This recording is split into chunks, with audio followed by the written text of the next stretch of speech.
Hoffman, we got a lot going on over the course of the next almost an hour. We'll talk 3M Open, of course, golf talk as we're coming off a major, NFL, player props and totals, all sorts of good stuff. Maybe mix in a little bit of NBA, whatever we can find time for. NHL, obviously, but we have to start on the diamond on the heels of the Major League Baseball All-Star Game. And there's your MVP Ted Williams Trophy Award. Giancarlo Stanton, the Yankee, couple at bats. He had the big two-run homer to tie up the game in the fourth before Byron Buxton wound up winning the thing. Let's bring in our MLB panel, our experts, our guys who always look into the crystal ball to educate you. They'll tell us what's going on in the second half of the year. Gary and Thorne, Nick Fryer, Matt Meiselman, all DK contributors. Guys, first and foremost, again, we will look ahead, but we need to react to what happened last night in what was the Midsummer Classic, the exhibition, a ton of fun. Gary, and you were here yesterday talking all about Paul Goldschmidt and why he should be a captain, putting him obviously in a DFS showdown lineup. Well, he goes out, hits a home run.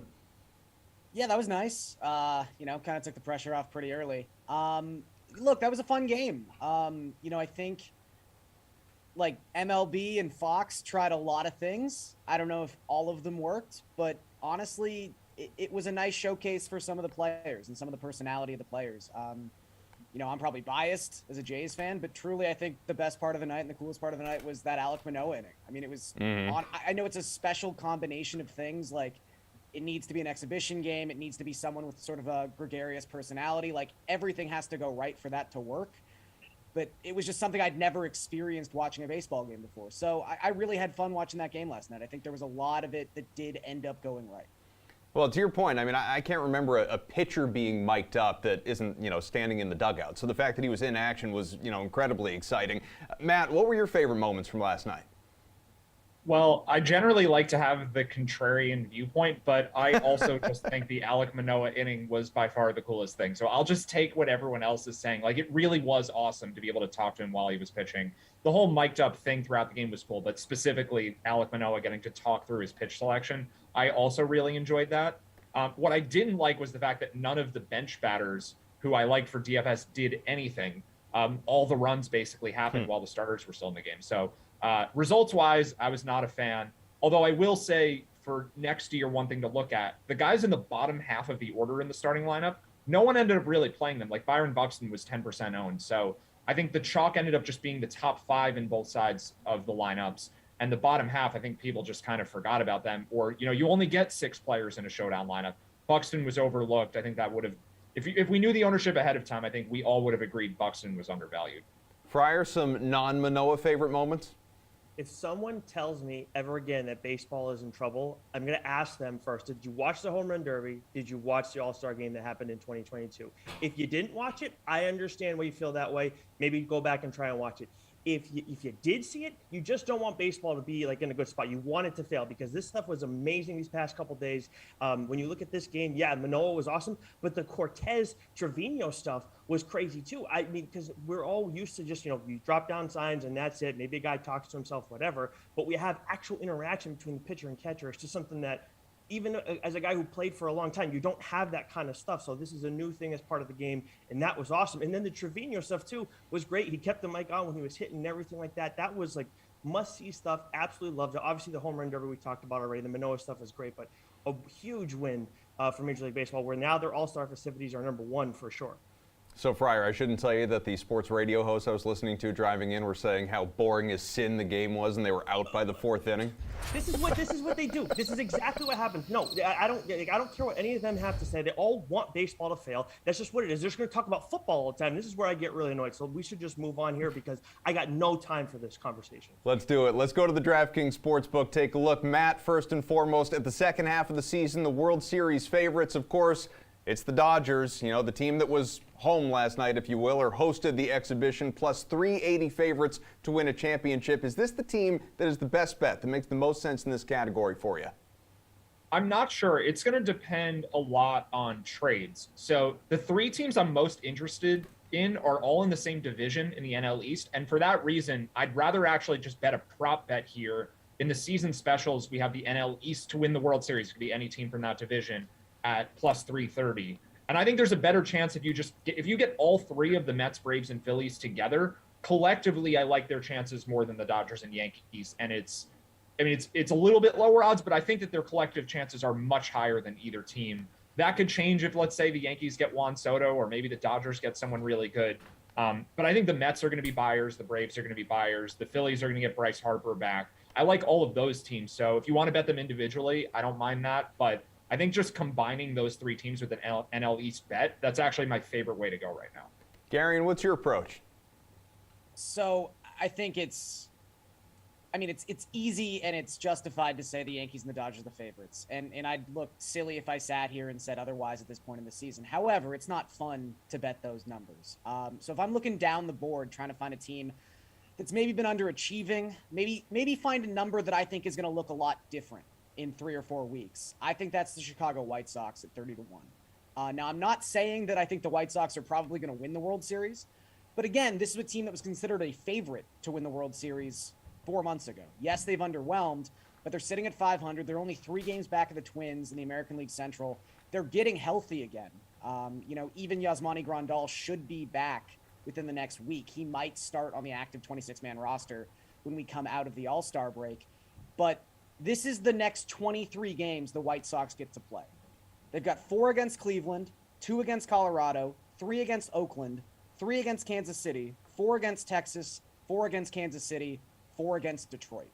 I think in 23 games, the White Sox probably go something like 15-8 over that stretch of time, maybe even better, and they're leading the American League Central. And at that point, this number is probably 16-1, 17-1, something in that range. I think there's going to be a lot of movement with this particular number. I don't like Tony La Russa, but look, the White Sox have already played the entirety of their American League East schedule, aside from 3 games left against Baltimore. There's a reason they have the easiest remaining strength of schedule of any team in the American League, and it's because they're basically just playing the American League Central for the rest of the season. So I think they've got a really good chance to make a solid move and kind of be the team a lot of people thought they were going to be in the second half of the season. We'll talk more about the AL Central in a sec, but Nick, like I mentioned, the Dodgers plus 380, favorites to win the World Series, but is there a bet you actually like better for a champion? Yeah, well, I definitely don't like the Dodgers if Tony Gonsolin's going to keep pitching like he did the other night. Good grief, that was awful. But I do like the Yankees in this spot. Now, how can you not? Plus 400, look, I understand some of these longer ones. The Brewers kind of jump out to me because they have a good pitching staff. You bolster that offense a little bit. Maybe they become a little bit more formidable. But the Yankees, this pitching staff is nuts. And we look at that, and we look at the bullpen, we look at the starting rotation, whatever. What Matt Blake has done for the New York Yankees right now, their pitching coach is outstanding, what he's done over these past few years. I'm beyond impressed. You look at the offense, and it's like, okay, like that's like, I kind of think of that secondarily sometimes as much as you think of Judge and Stanton first. But that whole lineup, what's the issue? You have Joey Gallo, who can't do anything right now. I mean, you're going to have a hole in in pretty much every single lineup, but the Yankees are probably going to find a way to fill that slot. So at plus 400, I understand they're not as appealing as some of these other teams, but I still like that number a lot. Gary, and you were leading the charge on the AL Central. You can get that entire division at plus money on the DraftKings Sportsbook. So where's the bet right now in that category that makes the most sense to you? Yeah, I mean, the White Sox at plus 125 to win the division is probably a bet that's going to hit more so than 30-1 to win the World Series. So I do like that number, obviously. I would also say, just looking around at some of the other divisions, I think the Braves at plus 150, as Matt was sort of alluding to, like there's a lot of talent in the top end of the NL East. And that Mets lead has really closed. They're only 2.5 games up right now on the Braves. Obviously, we find out yesterday that there's been another setback with Jacob Degrom. Oh my God, what a surprise. How could anyone have foreseen this happening? And look, that's not to say that the Mets need Degrom to win this division, but if Degrom's not around for another couple weeks, that just, again, opens up the opportunity for the Braves, who are 33-11 since the beginning of June, to continue to make up ground in this division. And there's also still 12 games left between these two teams head-to-head. So the Braves have a huge opportunity to make up some ground here in the second half of the season. I think when you look at these two rosters on paper, there's not a lot of difference between these two teams. So Braves at plus 150 to win the NL East seems pretty appealing to me. Nick, do you have a favorite division winner pick? Yeah, well, I think the Cardinals are another good one too because they're right behind. They're only a half game behind the Brewers right now, and they're at plus money. I mean, I look at that team, and yes, I just said about the Brewers, and maybe they have a better chance to win the World Series. But when you look at that team in the regular season, I still like this St. Louis's offense a lot more. I understand they can be a little bit hot and cold, but their pitching staff is also rock solid as well. And kind of going back to the White Sox one too, I mean, I do like that one a lot. They're minus 140 to make the playoffs, and I think when you look at the AL Central, whatever team that wins that division is going to be the only team that ends up making the playoffs. And Garion broke down their schedule and everything, so I absolutely love them in that spot too at plus money. Mize, who's your club? Well, the boring answer is I think I'm holding off for the trade deadline at this point, because I do think the market's pretty efficient for all of these. The AL Central, for sure, like, there's no bet that I would make right now. I think it is priced where it should be priced. I think that the Twins and White Sox are probably both about 40% to win it. The Guardians are like 20%. So I'm just not excited there. If I had to pick one, I'll agree with Garion again. Like, I think the Braves are a better bet than the Cardinals. I don't mind the Cardinals, but I think the Degrom setback is not yet priced in, and that's really the biggest reason for me that I would take the Braves at plus 150. Like, these are even teams. The Mets have an advantage right now. They deserve to be the favorites just because they're ahead in the standings, but plus 150 is a little high. I think it should be lower than that, given what we know about Degrom now, where maybe it's like another month more than what we were initially expecting for him to be on the mound. Regular season win totals, guys, are also on the board on the DraftKings Sportsbook, obviously, and maybe there's a team that underperformed in the first half that you think will get hot in the second half that you can take advantage of the number right now. Garion, why is that the White Sox? So look, I would bet the White Sox here, but just to like switch things up a little bit. I was kind of on a roller coaster this morning with the Cincinnati Reds. I know Matt and I have talked about this in a couple Friday shows recently. The Reds are a team that people just don't respect enough. I mean, since they started the season 3-22, they've basically played 500 baseball across their last 70 games. And for them to go over their number here, which is 65.5, they'd only have to win 45% of their remaining 71 games. So for a second, I was like, that seems pretty probable. I mean, you look at their schedule, they got 25 games left against Washington, Pittsburgh, and Chicago. That's pretty tempting. However, we just talked a little bit about the trade deadline. This is a team that's going to move off of everyone. Like, they're not going to have Luis Castillo. They might have Castillo, but they're not going to have Tyler Mahle. They might not have, like, Brandon Drury. Maybe this is the year Joey Votto finally gets traded. I just think right now, if it's almost shifted too much in favor of the Reds, where you'd have to take a minus 120 bet to take the over here. It's plus 100 to have them go under 65.5. And if they just sell off everything, for as good as this team has been the last couple months, you still need the players. So I'd actually take the under on the Reds, despite me liking how they've played lately, because I do think they're going to be a major player at the trade deadline. Matt, who's getting hot in the second half? I'm going to do the same thing and pick an under also, because I'm just more excited about unders right now than overs. The Angels just lost Mike Trout to an IL stint again, and the win total's at 75.5. I think there's really two things that are going to happen. The Angels are going to realize the season is over for them pretty soon. I mean, they're way back in the wild card race. And if Trout's hurt, it's just going to accelerate how fast that happens. The Angels basically have two great players, a couple average players, and that's like it. And if you take one of those guys off the team, like, they're going to be bad very quickly. And then towards the end of the season, maybe Shohei Ohtani is competing for an MVP and a Cy Young, but I would imagine that his workload comes down a bit, just because short of that, and he did win the MVP last year, it's not as big of a deal now. There's not really anything that this team is going to be playing for down the stretch. And then the teams around them are going to be buying. Like, the Mariners are now certainly in the playoff picture. The Astros obviously are in the playoff picture. They're going to be playing teams in multiple series that are probably going to look better than they do right now going forward. So the schedule is going to get harder. The Angels are going to get worse. Who knows how much more of Mike Trout we see this season? Like, he's probably going to be on and off the IL a few times. I'm very bearish on this team right now. I know the season is essentially already over for them, and I think they're going to realize that soon. Fryer, which regular season win totals are you targeting? Yeah, so I have a couple overs that I like, and I know we're talking about teams that kind of are out of the run right now for the postseason, but the Mariners at over 86.5. Look, I firmly believe they are going to make it. It's looking less and less likely that the Red Sox are going to make it out of the East, and I don't think any of those Central teams are going to make it. But in order for the Mariners to make it, they got to get over that number for sure. And I think they're going to add something at the deadline. But the other one, when we're talking about some of these bottom of the barrel teams, not as impressive. One team, speaking of the AL East, that has kind of has definitely surprised everybody. That's 46-46 right now are the Baltimore Orioles. Their total is set at 75.5 right now, so they got to get 76 wins. Look, this team, like, they've been the doormat of the division for how long? And they have some real talent now. I mean, and we've seen guys like Tyler Wells, Dean Kramer. I know we've made fun of Spencer Watkins on here early in the season because he couldn't pitch the right-handed pitching, but Gary and I have talked about it a few times. Like, he's kind of starting to figure it out. He's been pitching really well lately. And you have some talented hitters in this lineup, too. You have Cedric Mullins. You have Santander, Hayes. I can't remember the Notre Dame guy that I played against, but there's a ton of guys that in this lineup. So I think that they're going to go and get over this number. The only thing that could hurt them is if they split up this bullpen at the deadline, because the bullpen has been rock solid.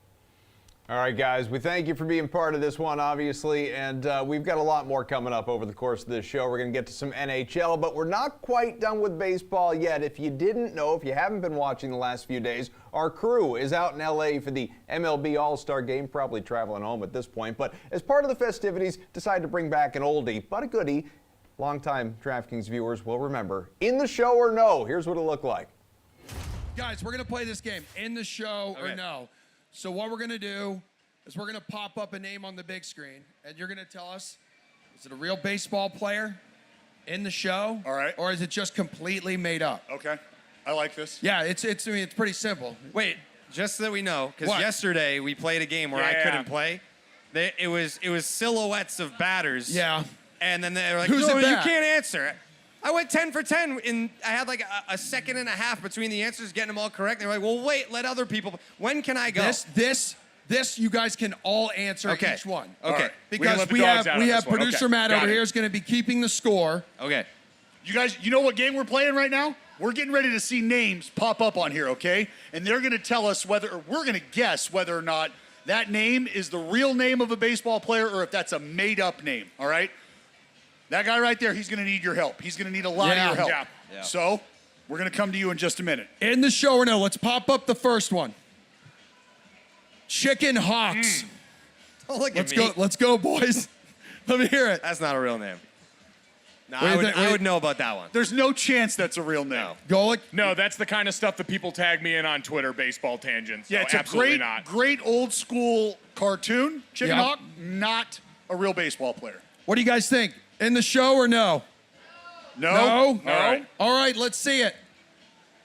In the Whoa! show. Oh, I made notes. Dude was born in 1890. There you go. See? He's definitely dead now. Was a professional rest baseball in player. peace. All right. Rest Yeah. in peace, yeah. All right, so his career spanned 14 seasons. Played for the Yankees, played for the Phillies. Former first baseman and What's his outfielder, wins above man. replacement? It's Oh, I don't definitely have all negative. the stats. Yeah. Some of these guys, the stats are like unavailable, Okay. and many of the categories say Yeah. unknown. No. All right, let's see what we have next. Hawks. Huh. All right, Lodge Blackman. I don't know. I'm going no. No. I'm going no.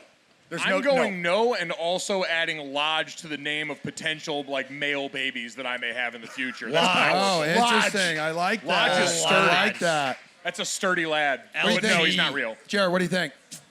I mean, I haven't heard it, but I mean, I gotta go no. That's not real. No? Okay. No. What in the show or no, people? In the show or no? No. More no's? Yes, no. No. You say yeah? Oh, he says yes. All right. I'm riding no. Let's see. Lodge Blackman, no. Okay. Back. All right. Back. All right. They tried to brush us back with Chicken Hawks. 1 a and little 1, bit. yeah, exactly. This next one is one of my favorites. Hairy Cheek. Hairy Cheek. Yeah, You why have are hair. you You have laughing? hairy cheeks. Why are you laughing? Are you laughing at my hairy cheeks? I'm Dallas- going yes. Yeah. I'm Yeah. going yes. I'm on Hairy Cheeks. Absolutely. Hairy Cheeks was a catcher. Hairy Cheeks was a catcher, if I remember correctly. 1904. No. Hairy I'm gonna go. cheeks. I'm gonna go against the grain here. I'm gonna say no. There's no way. In the show or no? Hairy Cheek. All right, we got a thumbs up. Let's see it. Show it to me. In the show. Let's in go. the show. In the show. Harry Gordon Cheek. When did he play? Born April 23rd, 1879. was a Major League Baseball player. Here we go. He played for the Phillies in 1910. He only had 2 games. He played 2 games in his career. And he had 2 hits. Still a big leaguer. He had 2 hits and 4 at-bats. The guy was 500, batting career 500. 500 hitter. This guy some died reason, before the Titanic sank. He's not in the Hall of Fame for whatever He's an reason. I don't analytics know. With that darling. batting average, you should be, Wow, correct? I'm scratching my head, Mr. Cheeks. Unbelievable. Next on In the Show or No, Tony Suck. Okay. Wow. There are All kids here. Who's responsible Tony for this? Suck. That's no way to Monsters. talk about Anthony Rendon. Come on. He's not that bad. Oh, man. He's that not hurts. that bad. He had surgery. No. Tony Suck is not a real, actual baseball player. There's no Mike? chance. That's a real baseball player, and I don't know when he was born, if they would have had middle school then, but if they did, it was a very hard time. Oh, man. It was a very hard time. What do you say, JC? Let's yeah, go. like I said, he's a real guy. He's a third baseman for the Angels right now, and it's really offensive that you guys would say this about him. All right, thumbs up or thumbs down? What do you think? In the show or no? Yes. All right, a lot of thumbs up. A lot of thumbs up. So let's see it. In the show or no? In the show. Wow. Sucker, stand up. Here we go. Yeah. So he was born in 1858. My God. All right, he was a Major League Baseball player from Chicago, mainly played catcher for 3 teams over a span of 2 seasons. Oh, see, and I had- actually debuted for the now defunct Buffalo Bisons back I had in him in- 1883. I remember that. I had him and Cheeks mixed up. That's what it was.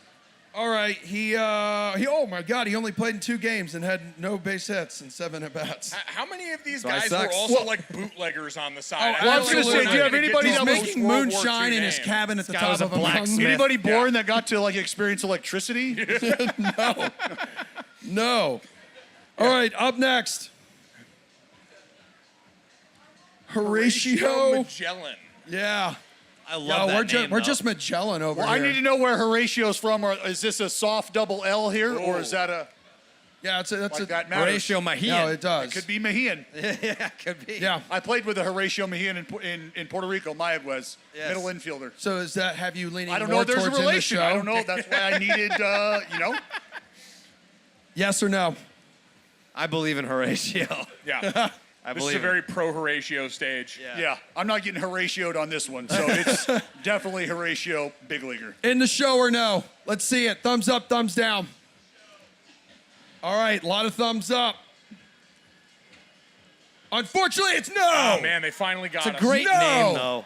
Absolutely made up. That is an great name. incredible name. Not the father. That's going to be the name that I use to sign it to hotels on the road now. Alias, Yeah. Horatio Mejian. Yeah, hello, I'm Horatio Magellan. Have you ever used one of those before? Yes. What's your go? Can you share us one? Can you Yeah, give us an share old one that you've already burned. Let's go. What do you got? Falco Lombardi is my, right. yes, that's my That's a good hotel road name that I need to use sometimes.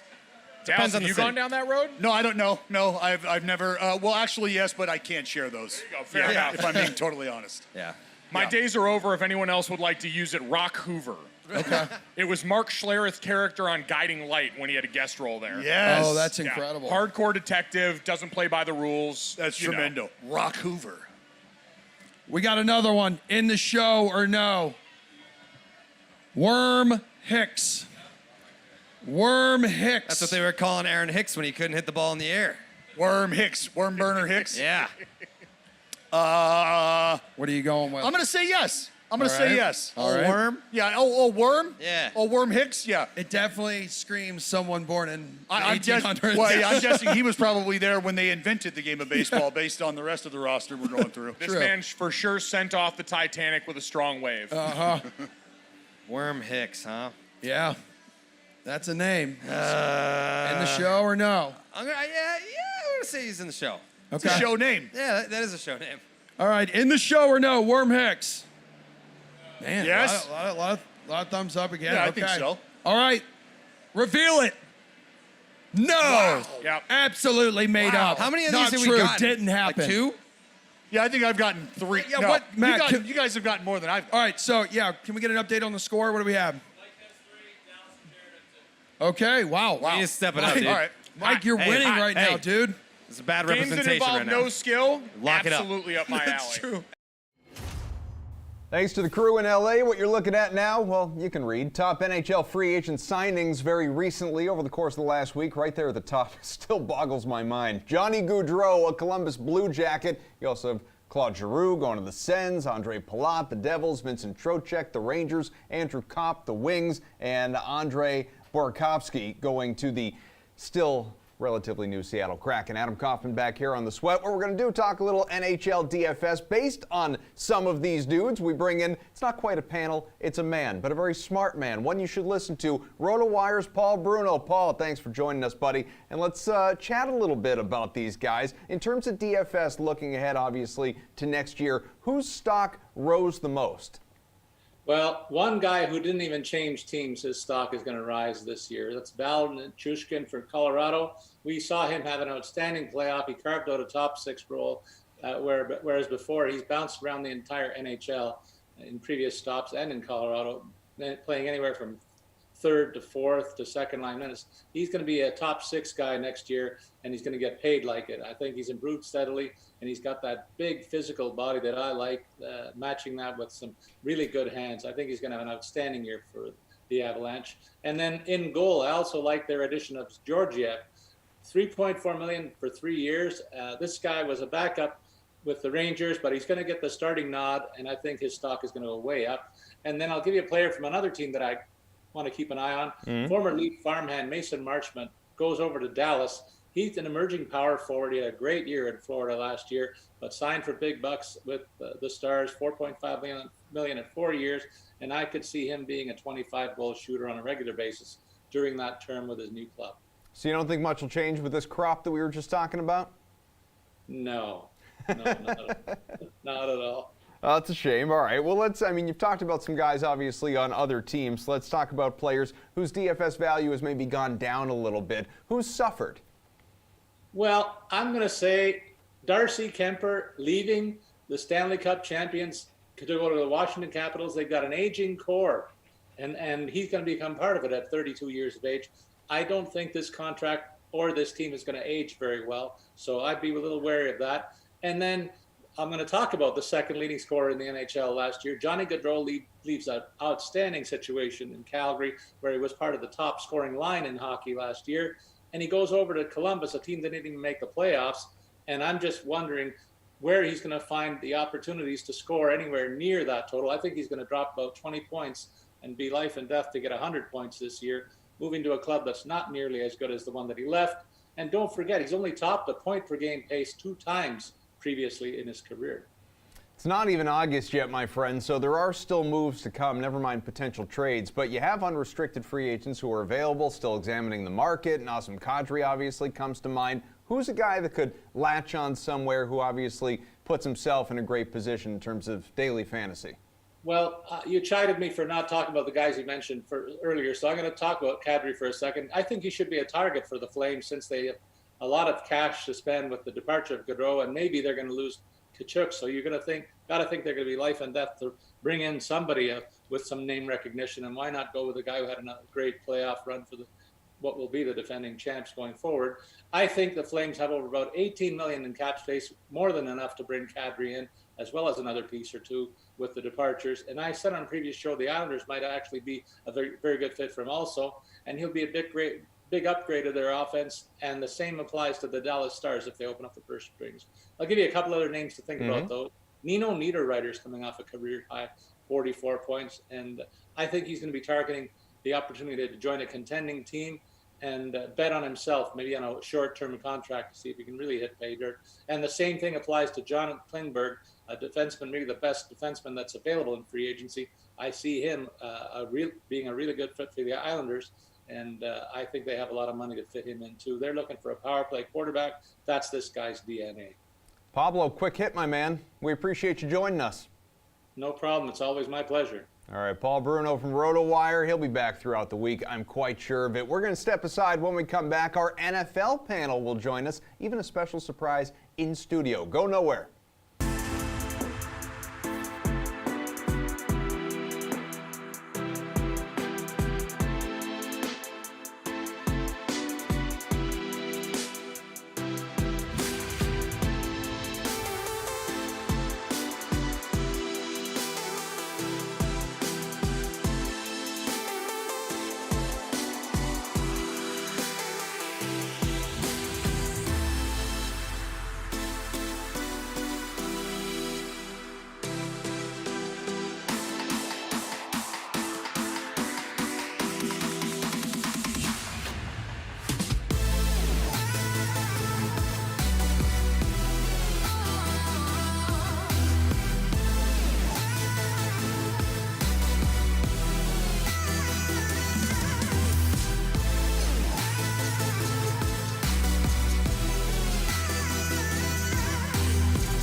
What's up? Welcome back. Halfway home on the Sweat. We have got NFL, our panel, couple of guys who will come to you through computer screens. Jeff Ulrich, Pierce Dietrich. But hey, in studio, Julian Edlow. It's great to see you again. Oh, How wow. you been? I know. Hello, Adam. Very formal. It's good to have him here. We're going to talk a little NFL, as I mentioned. And yesterday, where we left off, Jules, we were talking about player props on the DraftKings Sportsbook, expectations for what we should get this coming NFL season as training camps are getting underway and everything. And how about Bobby Trees? Robert Woods, he is getting a new start in Tennessee, and of course A.J. Brown is gone. That's very pivotal to his potential success. Receiving yards is set at 800.5. Is that too high after missing almost a full season for injury? I don't think it's too high. I think it's probably going to come down to, an injury. He suffered it last season, the ACL, and we'll see how many games he gets in this year. But players are bouncing back from that these days. And you look at his career, he's only had 800-plus yards in 3 of 9 seasons, but those 3 were in his last 4 in L.A., and the one that he missed it, obviously, was last year with the ACL tear. So he's been going over, he's been seeing that volume, but it's in a different offense with Jared Goff in terms of those 3 years that he went over. Now he goes to Tennessee and gets Ryan Tannehill. So it's probably a downgrade at quarterback with a team that wants to run the ball like the Titans with Derrick Henry. But like you mentioned, Kaufman, you have over 1,300 yards receiving going out the door in A.J. Brown and Julio Jones, who, although he failed in Tennessee, he was there catching passes. So I think if he stays healthy, he's going to go over just based on volume. Tannehill's got to get the ball somewhere. And I think based on game script, I think Tennessee is going backwards this season, which means losing more games, throwing the ball more than handing it to Derrick Henry late, and that's good for Robert Woods. All right, Moose, what's the outlook on Rob Lumber? I mean, I don't know how you take the under on a total this low. The guy who's completely settled in as the wide receiver one. I think in a lot of ways, Robert Woods is probably going under the radar for fantasy purposes right now, too. He's already back practicing in full. I think a lot of people just still scared about the ACL, but he's ahead of schedule, which is good to see. He's going to be out there for week 1. Corey Davis, working alongside A.J. Brown, went over this total twice with the Tennessee Titans, working with Ryan Tannehill. And Julian mentioned, working with, obviously he's getting a downgrade going to Tannehill versus Matthew Stafford, but like Woods easily worked well with Jared Goff. We saw him work extremely well with a very similar quarterback. Those 2 quarterbacks, by the way, have a lot of similar numbers. So yes, Tennessee, obviously a run-first team, but I agree with another thing Julian said, and that I could see them regressing this year a little bit and just being in a little bit more pass-happy situations. The only thing holding us back here is the potential for injury. But look, every NFL player has the potential to just blow it. I think this total at 800, where it's at, you have to go over. I think it's actually a really good bet to do that too. Pierce, you excited about Robbie Redwood in 2022? No.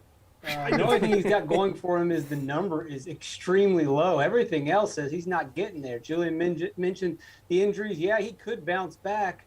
Or as players get older, the injuries become more frequent and more debilitating. Typically, injuries early in the career, yeah, you get over those. But he's getting up there in years, right? We're counting the rings on the trees, if you will.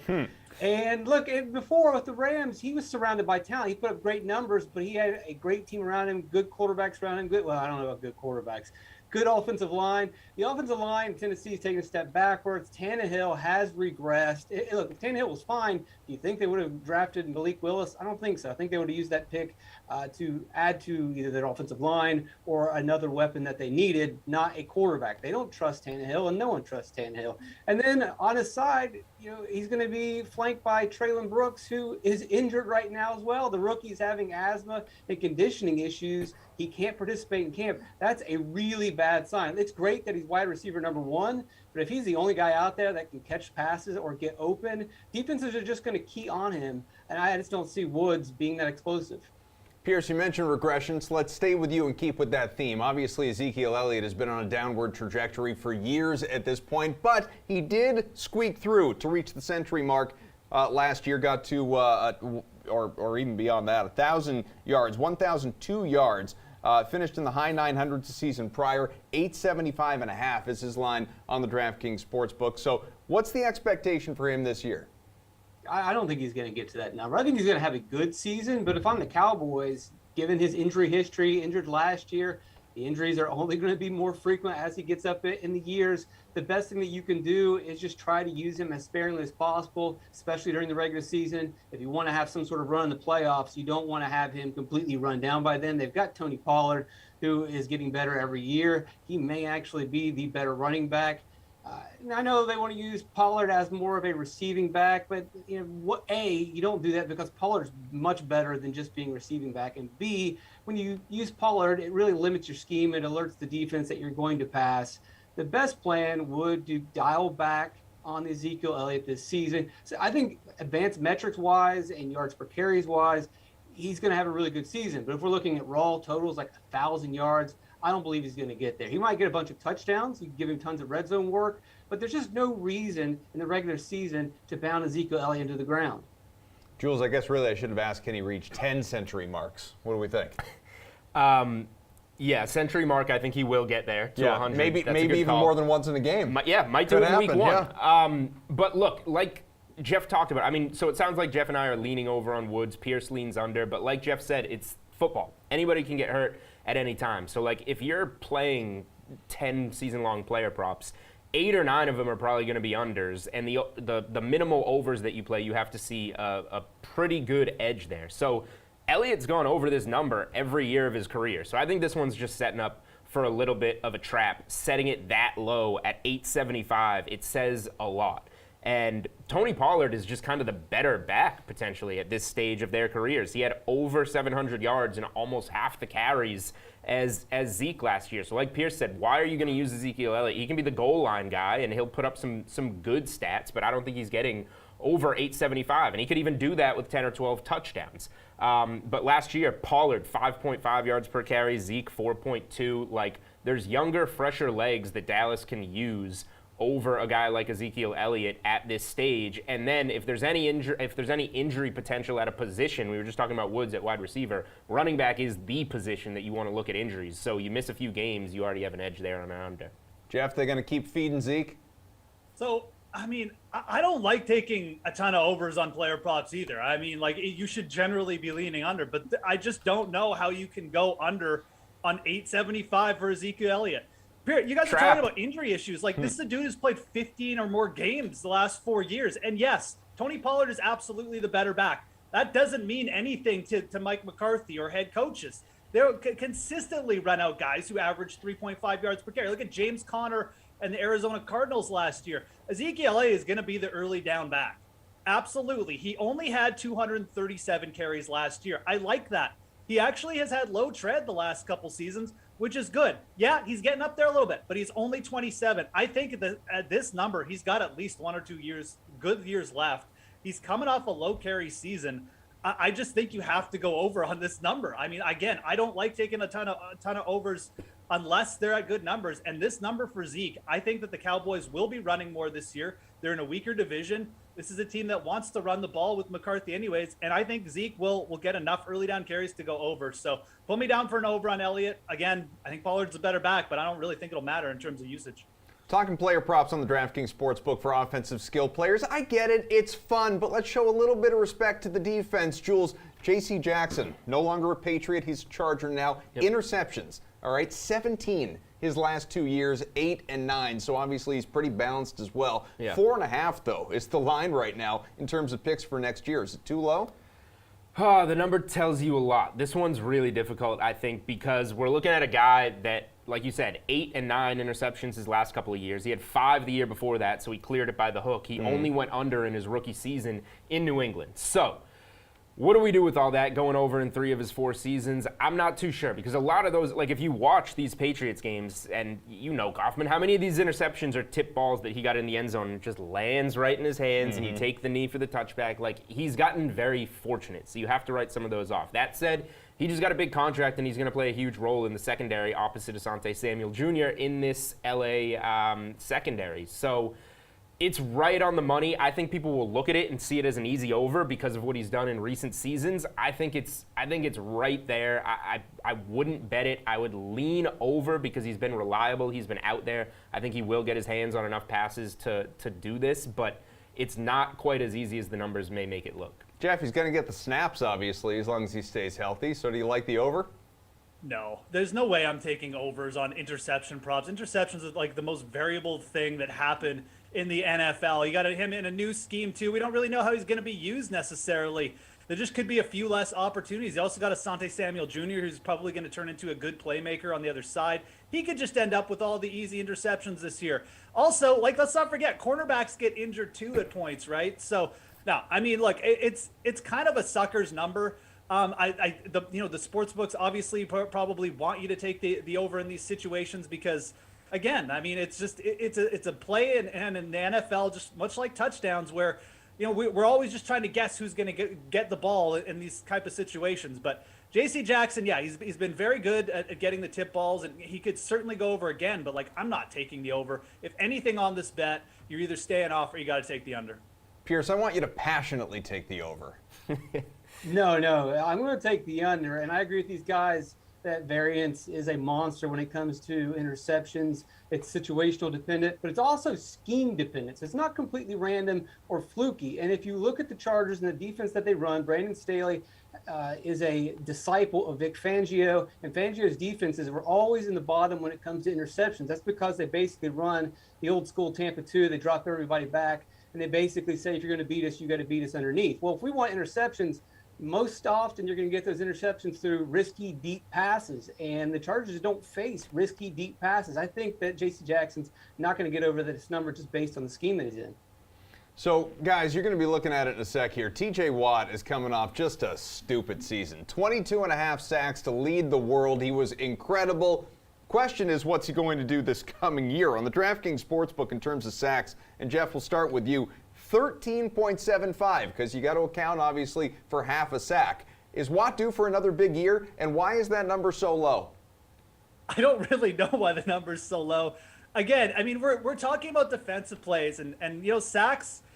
Again, like, you can get credited for half sacks. It's very easy to just like lose a sack because your teammate is there just like milliseconds before you. I also point out that the Steelers added Miles Jack, a guy who could certainly just be used to bring a little bit more pressure this year, and will probably take away from TJ Watt's total. And let's not forget, like, Cam Hayward is still a part of this defensive line too. I don't know. I mean, I look at this number, and like, sacks isn't something I go out and bet a lot. It's exceedingly low for a guy who is favored, again, to like lead the league in sacks this year. But I really would lean under here. I think defensive players as well, like, if there's another position outside of running back, I think the guys in the D line definitely more prone to injury. So sacks, it's an interesting total. I'll give you that, especially for the guy who's, like I said, favored in this category. But I'm not taking the over in this. I see this total. Obviously, the injury factor as well, and I will take the under and suggest that maybe Miles Jack, just brings down TJ Watt's totals a little bit this year. All that said, Pierce, Watt has cleared this total the last 3 years. I believe that the Steelers upgrading their defense is just going to make his life easier. The offenses are going to have to worry about Miles Jack at 26 years old, which, compared to Ezekiel Elliott at 27 for a running back, that's a grandpa, Jeff. Come on now.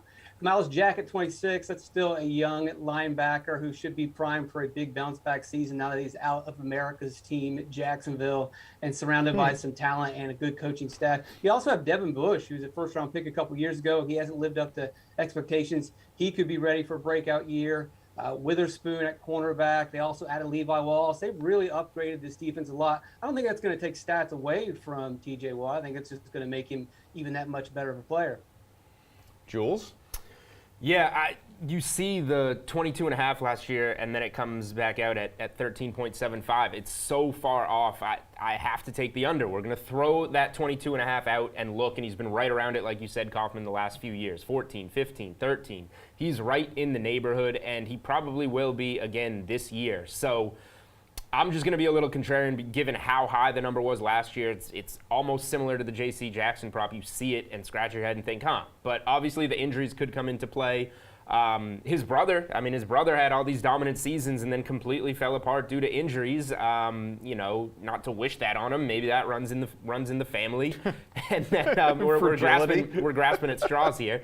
And I just look at the Steelers in general. Like, they were a playoff team. People forget they were a playoff team last year. They weren't very good. Now they're going to trot Mitch Trubisky out there and probably be a worse team. So if they're game script-wise maybe going to be trailing a little bit more later in games, opponent running the ball later in games, not passing it, maybe less sack opportunities for the Steelers in general, I lean under just because it's such a big number for a guy that this number's only posted here because of the 22.5 that he had last year. All right, we're going to do golf when we come back. We thank, obviously, Pierce. You can take off. Jeff, you're going to come back to Top Golf. Jules, if you want to just hang out on the desk, offer any sort of insights you have. I don't know how close you're following the 3M golf Open. pick Julian made was terrible. He picked Tiger Woods to miss the cut at the Masters.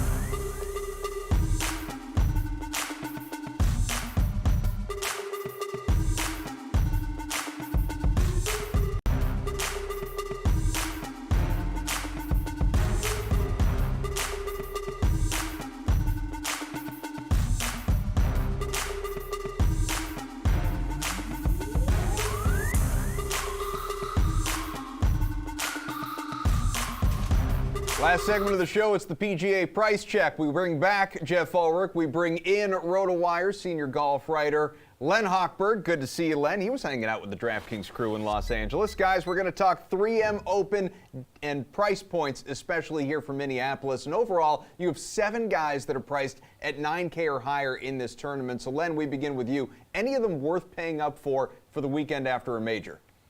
Yeah, Adam, this is a dicey week, a tricky week. It's a weak field. There aren't a lot of those top guys, which is why we're talking 9,000 and up instead of 10,000 and up, as we normally do with the first question.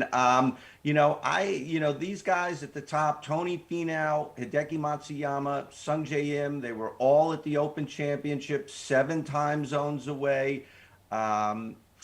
Now the playoffs are in a few weeks. I look at this tournament for them as sort of like an NFL trap game. And I'm not gonna be big on any of them. If I'm gonna look at any of the 9,000s and up, it's Adam Hadwin at 9,600, who's been off for a few weeks and has proven that he can play well at this course. 2 top 6s in the 3 years, even though it's a very long track. And especially Davis Reilly, a much better price at 9,000. He's been off since the Travelers, an extended break. He might be the best guy in the field other than the Open Championship guys who I'm kind of fading. Jeff, we couldn't have Reed back today. We couldn't keep talking about Tony Finau, but who do you like at 9K and up? Yeah, I mean, you look at the 3 guys at 10K and above, and obviously Len mentioned it. I mean, they're coming back from the Open, jet lag. It's really hard to gauge what these guys' performance is going to be. I'm actually surprised that 1 or 2 of them didn't drop out. But clearly, Finau has played here before. He likes it. I would still lean Sung Jae Im in this situation. Sung Jae's used to traveling a lot. He likes to play a lot. And, you look at his record. He won in the fall at the Shriners Open, an easier setup. We like that. I mean, this is a player who last month, everyone was high on for the U.S. Open. He played really well at the Memorial. He's had a bit of a poor stretch. He is still clearly a top 3 talent in this field. So I think you've got to kind of take a stance with one of those top players. And Sung Jae Im is it for me. He's cheaper than Finau. I think he's well due for a bounce back. The guy I really like here is Davis Reilly at 9K. I'll eat some Davis Reilly chalk. He's had 3 weeks off. His iron and putter game, he's proven on a bunch of different courses. He can go low. Davis Reilly at 9K, just too cheap, especially with guys like Hadwin above him too. So Reilly is really the guy at 9K and above that I want to build around. Like I said, you got to go overweight. I don't care if he's going to be 20% owned or what. Moose, how about somebody in the mid-range who could give you a real fantasy boost? Yeah, this 8K range is going to be extremely popular this week. There's a lot of players that just set up well for this course. JT Poston, obviously, with the great iron play and putter. Everybody's liking Nick Hardy lately. Chris Goddard up at 7,900. I'm going to say, though, you should kind of double down and go with Cam Davis at 8,900. I mean, this is a player in Cam Davis who is just tailor-made for DFS. This guy will absolutely make a double bogey, but then he will come back and make an eagle or a birdie streak. That's just what he does. He makes a lot of bogeys and he makes more birdies, which we absolutely love. There's no even par rounds here with 18 pars on the card with Cam Davis. He's a great par 5 scorer. He likes the easier setups. He won over the summer last year at the Rocket Mortgage. Again, another easier setup. Cam Davis really is a guy you should just be building around, a little bit like Davis Reilly. I don't know if his upside, like to win the tournament, is as good as Reilly's, but he's certainly a player you can build around. And if you want someone a little bit cheaper, I mean, I like going down to like the 7K range and going with Matthias Schwab for a bounce back at 7,200. I know a lot of people are talking about Adam Svensen, but there's a lot of pivots to go off. And when you get chalky guys like Svensen who are good but maybe aren't elite, I think pivoting off them is good. So Matthias Schwab going to be my target in the 7K range. Who are those mid-range guys for you, Len? Yeah, I mean, Adam Svensen Chalk Week. Who would have thought that words would ever come out of anybody's mouth? But, you know, this course is interesting. You know, Jeff is right. You do have to make a lot of birdies, but there is a lot of water, and there are a lot of double bogeys and triple bogeys on this course. There's more water balls on this course than any other on the PGA Tour, more than Sawgrass, 15 of the 18 holes. Adam, long, not a long hitter, and this is a long course, but he's proven he can play well here before. I like him because he's accurate off the tee. He's going to get the ball in the fairway, which, you know, is better than the water, and he's an excellent putter. So he might be a little stressed with his long game, but I think his putter, he's one of the better putters on tour. And a couple of ball strikers at 83 and 8,200, Brendan Steele and Martin Laird. Yes, they are challenged immensely on the greens. So the birdie possibilities will be limited, but I think also the doubles and the triples will be limited by those guys as well. You guys are talking mostly about guys in the 8K range. So, Len, what about some deep value? Where are you going hunting? You know, I saw a tweet the other day that said Tom Hoagie was $7,100, and I go, who's that idiot tweeting that Tom Hoagie's not $7,100? He's a top 50 golfer. And then I looked, and Tom Hoagie's $7,100. Tom Hoagie hasn't made a cut since top 10 at the PGA Championship. He's missed 6 straight cuts, and they have been loaded fields. 2 majors, the Scottish, the Memorial. Still, you're a top 50 player. You should be making cuts. But anyway, this price is too good for me to ignore. If Tom Hoagie misses the cut this week, well, then that's a red flag and really just a yellow flag for me right now. He's a North Dakota guy, sort of a home game for him, close. 7,100 could be a steal in this field. Who's your favorite, Moose? Yeah, so I mentioned Matthias Schwab at 7,200. I really like him for a bounce back. Good iron and putter combo there. His putting's really improved in 2022. He's definitely one of my top plays, especially for GPPs. Not trending well, like trending with a lot of sentiment after a missed cut. But Callum Tarrant is another player at 7,000. Again, like you're looking in the 7K range. Yes, these are 2 European Tour, DP World Tour players, but they've both been playing consistently on the PGA Tour this year, and they've shown some real upside. Top 10s at the Honda. You know, Callum Tarrant, top 10 at Puerto Rico earlier this year too. This is a player who's in the lead at the U.S. Open a month ago. He's playing with a lot of confidence. His approach game has been good. He's making a lot of birdies. So Callum Tarrant at 7K is definitely a player, and we got to talk about at least one player under 7K. Ben, the Coles minor daughter, Ben Coles at 6,500. This guy has gained strokes on approach in almost 10 straight PGA Tour events. Makes a lot of birdies. I like Ben Coles for GPP action here. If you're making stars and scrubs lineup, you're getting real contrarian. Maybe you're targeting 2 guys over 10K. 6,500 Ben Coles, that's where I would go. Len, I don't need to know who you think is going to win the event, but what I do need from you is the best DFS play. Who's it going to be? Yeah, it might be. That might be the same answer for me this time. It usually isn't, but Davis Reilly is such a good price. I talked about him earlier. Jeff talked about him earlier. 9,000. I mean, he'd look, completely different if he had an 8 and was 89, but 9,000 the next closest thing. Really, was playing great for much of the season. He got a little gassed at the Travelers. He took a long break, which I think was the way to go. Really a complete player. I think he looks at this, unlike the guys coming over from the Open Championship, he looks at this as, this is my chance for a breakthrough win. I've got to get it. And, he's really one of the top guys in the field regardless. Jeff, top DFS play. Yeah, I like Davis Reilly too, but I'm going to go to the top and say that like Sung J M is just going to get really low sentiment this week, and I like him for DFS a lot. I think that like using 1 or 2 of those guys from the 10K range is going to differentiate you.